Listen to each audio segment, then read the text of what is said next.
அன்புக்குரியவர்களே, இந்த நாளில் நாம் ஏற்கனவே கேட்ட கேள்வியின் பதில்களை தேடிக்கொண்டிருக்கிற வழிமுறைகளை தேடிக்கொண்டிருக்கிறோம். என்னுடைய வாழ்க்கையில் கடவுளுடைய திட்டம் எது என்பதை எப்படி புரிந்து கொள்வது? அதில் இன்றைக்கி உங்களுக்கு 5வது ஒரு வழிமுறையை உங்களோடு நான் பகிர்ந்து கொள்கிறேன்.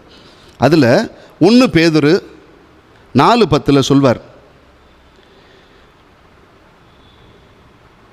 நீங்கள் கடவுளுடைய பல வகை அருங்கொடைகளின் சீரிய பொறுப்பாளர்கள். எனவே உங்களுள் ஒவ்வொருவரும் தாம் பெற்றுக்கொண்ட அருள்கொடையை பயன்படுத்தி ஒருவருக்கு ஒருவர் பணிபுரியுங்கள் என்று. இங்கே என்ன சொல்ல ஆசைப்படுறேன்னா, நமக்கு கடவுள் சில கொடைகளை கொடுத்திருக்கிறார். தூய ஆவியானவருடைய கொடைகளை கொடுத்திருக்கிறார்.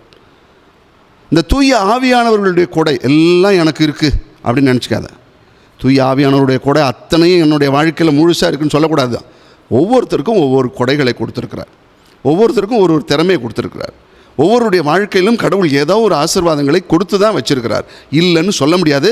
ஒருவேளை உனக்கு தெரியலன்னு சொல்லு, அது கரெக்டு. ஆனால் எல்லாம் கொடுத்துருக்கிறார். ஏதோ நமக்குன்னு இருக்கிறத கடவுள் நமக்கு ஒவ்வொருத்தருக்கும் கொடைகளை கொடுத்துருக்கிறார். அப்படின்னா அந்த கொடைகளை அறிந்து கொண்டு அந்த கொடைகளின்படி நாம் வாழ முயற்சி எடுக்க வேண்டும்.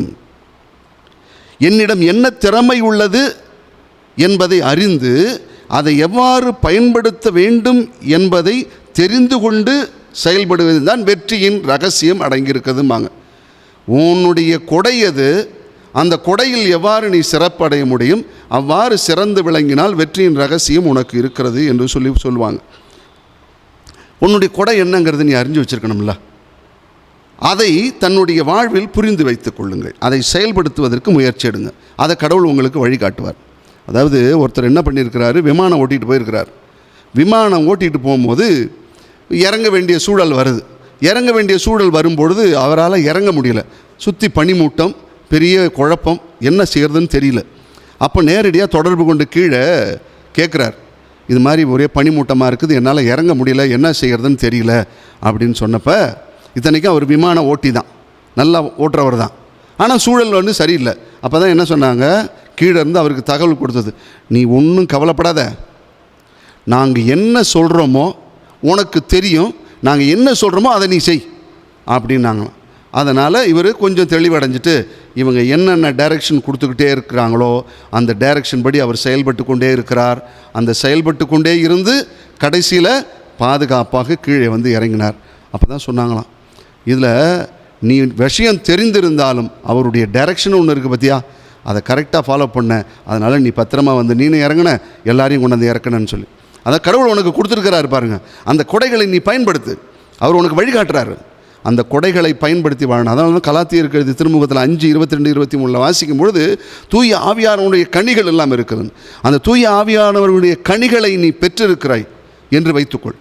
அந்த கனிகளை நீ பெற்றுக்கொண்டு அதில் வாழுகிறாய் என்று சொன்னால், தொடர்ந்து வாழ்ந்து கொண்டே இருக்கிறாய் என்றால் கடவுளுடைய திட்டமும் அதன் வழியாக உனக்கு தெரியப்படுத்தி கொண்டே இருக்கும்.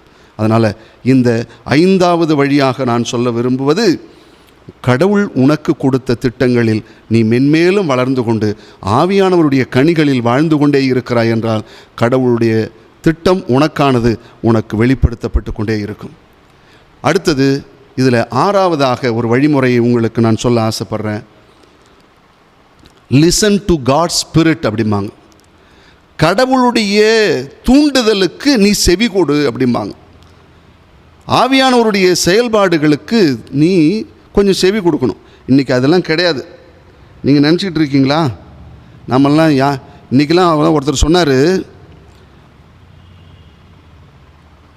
ஒரு புத்தகமே ஒருத்தர் போட்டாராம், too busy not to pray அப்படின்னு. நீ ரொம்ப பிஸி, கொஞ்சம் அமைதியாக உட்காந்து கடவுள்கிட்ட பேசுகிறதுக்கு அவர் என்ன சொல்கிறாருங்கிறத கேட்குற அளவுக்கெல்லாம் நமக்கு ஓய்வு கிடையாது.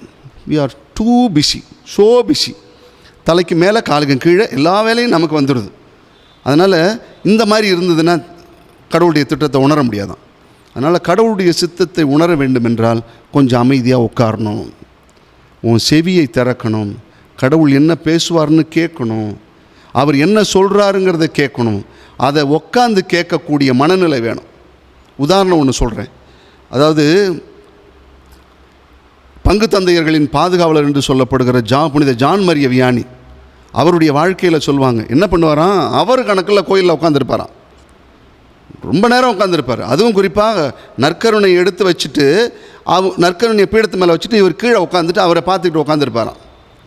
என்ன தான் வேண்டிக்கிறீங்கன்னு கேட்டால் அவர் என்ன சொல்லுவாராம், நான் அவரை பார்க்குறேன், அவர் என்ன பார்க்குறாரு, நான் கம்முன்னு இருக்கேன், அவர் ஏதாவது சொல்வார்னு கேட்டுக்கிட்டு இருக்கேன் அப்படின்னார். இது எவ்வளோ பெரிய தத்துவம் தெரியுமா? எங்கேயாவது கொஞ்ச நேரம் அமைதியாக உட்காந்து அந்த சத்தத்தை கேட்க முடிகிறதா என்று யோசிங்கள். ஆண்டவர் நமக்கு ஏதாவது சொல்கிறாரா, ஏதாவது பேசுகிறாரா அப்படின்னு கேளுங்களேன். அந்த அமைதி, ஆழ் அமைதி. எங்கே வீட்டில் கடிகாரம் ஓடிக்கிட்டு இருக்கோம், டக்கு டக்குன்னு சவுண்டு கேட்கும், ஒரு சவுண்டும் தெரியாது. ஏன் அவ்வளோ தூரம் யோசிக்கிறீங்க?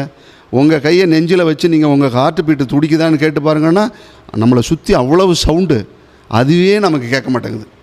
நம்ம ஹார்ட் பீட்டே நமக்கு கேட்க முடியாத அளவுக்கு நம்ம சவுண்டு பார்ட்டி அந்த அளவுக்கு இருக்குது. அடுத்தது பாருங்கள், நம்ம கையில் நாடி துடிப்பை பாருங்களேன், கையில் வச்சு பாருங்கள், நம்ம நாடி துடிக்கிறதே நமக்கு தெரிய மாட்டேங்குது. அந்த அளவுக்கு நம்ம சவுண்டில் இருக்கிறோம். கொஞ்சம் அவுட்ரு சவுண்டெல்லாம் கட் பண்ணி கொஞ்சம் அமைதியாக ஆழமாக உட்காந்து கடவுள்கிட்ட பேசுங்க. கடவுள் உங்கள்கிட்ட பேசுவார். கடவுள் ஒன்றும் ஊமை கிடையாது. கடவுள் உங்களுக்கு என்ன சொல்லணும்னு நினைக்கிறாரோ அது ஏதாவது ஒரு விதத்தில் உங்களுக்கு சொல்லாமல் போயிடுவாரா? சொல்லுவார்.